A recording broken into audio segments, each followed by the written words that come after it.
నసరాపేటలో Sai Sadana chit funds and agencies తరఫున దాదాపుగా 250 కోట్లకు పైగా డబ్బులు వసూలు చేసి ఈరోజు అతను అబ్స్కాండ్లో అయిపోయారు. పోలీసు స్టేషన్లో ఉన్నప్పటికీ అరెస్ట్ చేశారు.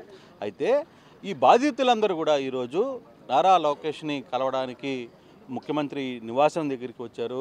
అలాగే నారా లోకేష్ ఈరోజు మీటింగ్లో ఉన్న నేపథ్యంలో కొద్దిసేపు తర్వాత వీళ్ళని కలిసే ప్రయత్నం అయితే చేస్తారు. అయితే ఇంత పెద్ద మొత్తంలో దాదాపుగా 250 కోట్ల రూపాయల డబ్బును ఎత్తుకొని అతను వివిధ వ్యాపారాల్లో పెట్టి వీళ్ళందరూ కూడా మోసపోయారు. పిల్లల చదువుల కోసమో తెలియదు కూతుర్ల పెళ్ళిళ్ళ కోసమో తర్వాత కొడుకుల చదువుల కోసం ఇట్లా ఎత్తిపెట్టుకున్న చిట్స్ వేసిన డబ్బులు మొత్తం కూడా ఒక్కొక్కరి దగ్గర అంటే కొంతమంది స్థాయికి తగ్గట్టుగా ఒకరు 10 లక్షలు, ఒకరు 20 లక్షలు, ఒకరు 80 లక్షలు అట్లా విపరీతంగా వాళ్ళ దగ్గర డిపాజిట్ రూపంలో డబ్బులు సేకరించి చివరికి వాళ్ళందరికీ పంగనామాలు పెట్టారు అనేది బాధితుల ఆరోపణ. వాళ్ళందరూ కూడా ఇప్పుడు తమకు తగిన న్యాయం చేయాలి. కేవలం అరెస్ట్ చేసి జైల్లో ఉంచితే తమ డబ్బులు ఎవరిస్తారు? మేము బిడ్డల కోసం తెచ్చుకున్న డబ్బులు కావచ్చు, పెళ్ళిళ్ళ కోసం పెట్టుకున్న డబ్బులు కావచ్చు, మిగతా వాటి కోసం అవసరాల కోసం పెట్టుకున్న డబ్బులు ఈరోజు మాకు ఎలా న్యాయం జరుగుతుంది? అందుకే మేము లోకేష్ని కలవడానికి వచ్చాం. అదే ప్రస్తావన ఈరోజు అసెంబ్లీలో కూడా జరిగిన ప్రయత్నం జరిగింది. ఆ విషయం మీద కూడా కొంత ప్రభుత్వం సీరియస్గానే ఉంది అని అంటున్నారు. అయితే బాధితులందరూ ఇప్పుడు లోకేష్ని కలవడానికి చంద్రబాబు ఇంటికి చేరుకున్న ప్రయత్నంలో బాధితులతో మాట్లాడే ప్రయత్నం అయితే చేద్దాం. అసలు యాక్చువల్గా ఏం జరిగింది? మీరు ఎంతకాలం నుంచి ఈ డబ్బులు ఈ పాలడుగు పుల్లారావు ఇంటి దగ్గరికి అతని వద్ద ఎంతకాలం నుంచి మీరు డబ్బులు పెట్టే ప్రయత్నం? 15 years అండి. 15 years onwards we were with ఎంత కట్టారు మీరు? మేము 37 years వర్క్ చేసాము, బోత్ వైఫ్ అండ్ హస్బెండ్.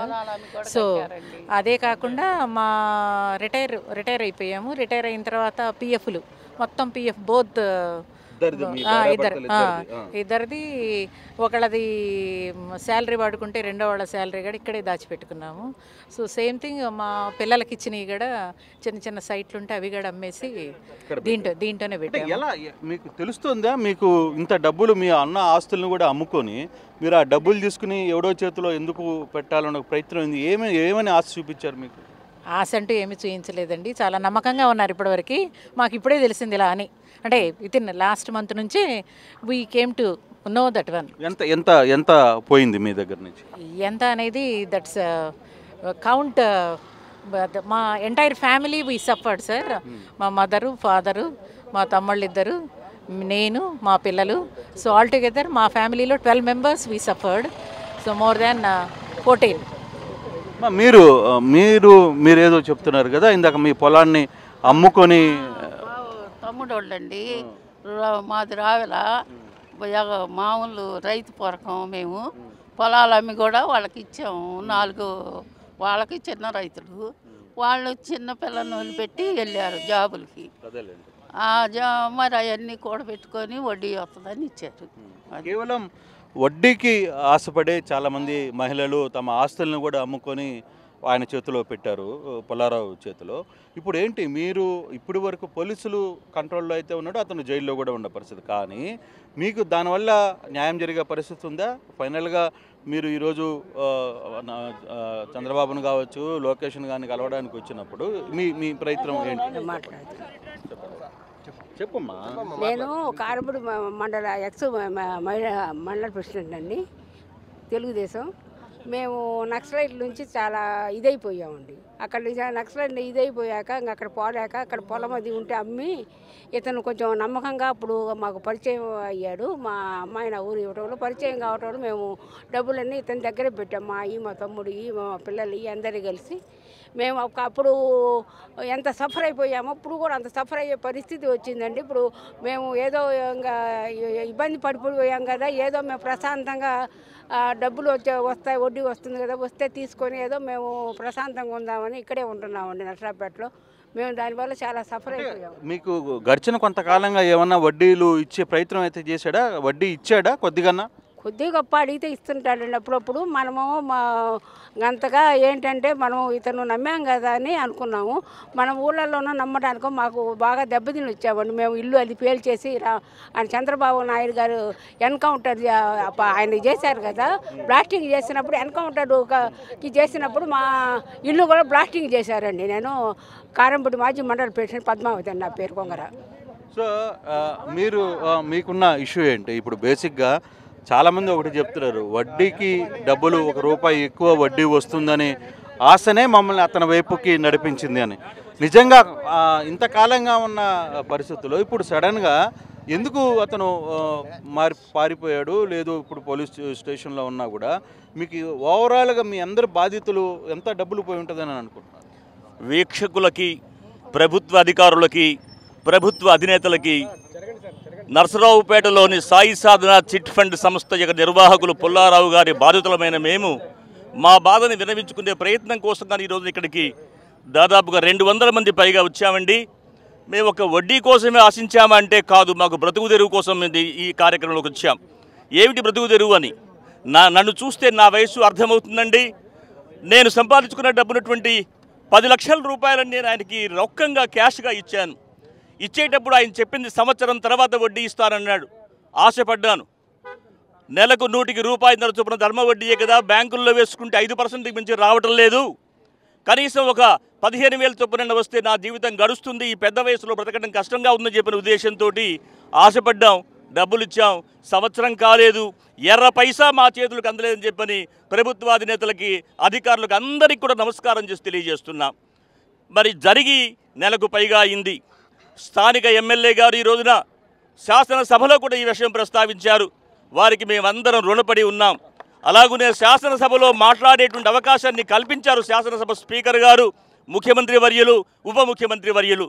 మేము ఇక్కడికి వచ్చింది మా గోడు విన్నవించుకుందామని, అలాగనే లోకేష్ బాబు గారికి, పవన్ కళ్యాణ్ గారికి, వారి ద్వారా సీఎం సార్ గారికి మా బాధ తెలియజేసుకుందామని. మేమేదో డబ్బుల కోసం ఆశపడి కాదు, డబ్బులు ఎక్కువై మాత్రం కానే కాదు అని చెప్పని మీకు మనవి చేసుకుంటున్నాం. మాకున్నటువంటి మొత్తం డబ్బుని పనంగా పెట్టాం, నమ్మాం. ఎందుకు నమ్మామండి అంటే 25-30 ఏళ్లకు పైచిలుకు సంస్థ నిర్వహించాడు. ఈ 25-30 ఏళ్లలో కూడా నమ్మక ద్రోహమే చేశాడు. ఒక చిన్న సన్నివేశం వివరించుకునే ప్రయత్నం చేస్తాం. ఫారెన్కి వెళ్ళేటువంటి విద్యార్థులకి ఆయన డబ్బుల్ని బ్యాంకులో డిపాజిట్ చేస్తారట. అక్కడికి వెళ్ళిన తర్వాత వాళ్ళు అది క్లియరెన్స్, వీసా క్లియరెన్స్ అయిన తర్వాత వాళ్ళు అక్కడికి వెళ్ళి ఉద్యోగం సంపాదించుకుంటారు. వాళ్ళని ఆశపెట్టి వాళ్ళు నమ్ముతారు, ఎందుకంటే డబ్బు కట్టాడు కదా అని చెప్పని వాళ్ళతో చిట్లు వేయించుకున్నారు. ఆ చిట్ల ద్వారా వచ్చే డబ్బుల్ని మీరు దాచిపెడతాను, మీకు మరలా ఏదైనా ఇంకా ఎక్కువ చేస్తానని చెప్పని మరలా చిట్లో మళ్ళించుకున్నాడు. అలా వడ్డీలు కూడా దాదాపుగా ఉన్నవాళ్ళు ఎవరు ఎక్కువ తీసుకోలేదు. తిరిగి మరలా ఆయనే దాన్ని పెట్టుబడిగా ఉంచాడు. పాము ఎట్లా అయితే తన బిడ్డల్ని కనుక సంహరిస్తుందో ఆ రకంగా నమ్మినటువంటి వాళ్ళని, దగ్గరి వాళ్ళని, పరిచయస్తుల్ని, బంధువుల్ని, స్నేహితుల్ని, మిత్రుల్ని అందరినీ కూడా నట్టేట ముంచాడు. మేము కోరేది ఈ నష్టం మాది, మేము నష్టపోయాం, మాకు పరిష్కారం కావాలి. ప్రభుత్వానికి మేము విరమించుకుంటేది మాకు ప్రతి రూపాయి మాకు రప్పించేటువంటి ప్రయత్నం చేయమని మనం చేసుకుంటున్నాం. అంతేకాదు ఓవరాల్గా ఇప్పుడు ఒక్క నిమిషం, ఓవరాల్గా ఎంత మీ బాధితులు ఎంతమంది ఉంటారు, ఎంత అమౌంట్ మీరు లాస్ అయ్యారు? నర్సరావుపేటలో ఒకటే కాదండి, 2 రాష్ట్రాల్లో ఉన్నారు, విదేశాల్లో ఉన్నారు. 600 మంది పైచులకు బాధితులు ఇందులో ఉన్నారు. మేము వింటున్నాము 200 కోట్ల పైచులకు ఆర్థిక కుంభకోణం ఇక్కడ జరిగిందని చెప్పని అధికారులకు మనవి చేసుకుంటున్నాం. ఇదే కనుక పరిష్కారం కాకపోతే మేము రోడ్డున పడతాం, పెద్దవాళ్ళం మేము ఇబ్బంది పడతాం, మా ఆరోగ్యాలు దెబ్బతింటాయి, ఇంటికి పెద్ద దిక్కు లేకుండా పోతాం. అలాగనే ఇది రాబోయే కాలంలో ఇటువంటి దుస్సాంప్రదాయం సమాజంలో ప్రబలి సమాజంలో ఆర్థిక నేరాలు జరిగేందుకు మరింత ఎక్కువ అవకాశం వస్తుంది. అందరినీ కాపాడండి, అందులో మమ్మల్ని చూడండి. మా సమస్యలు పరిష్కారం చేసి వారిని జైల్లో ఉంచారు, కానీ నెల దాటింది, ఏం చర్య లేదు. ఏం జరుగుతుందో, ఎందుకు వారికి ఆ మర్యాద అట్లా ఉంచబడ్డా తెలియటం లేదు.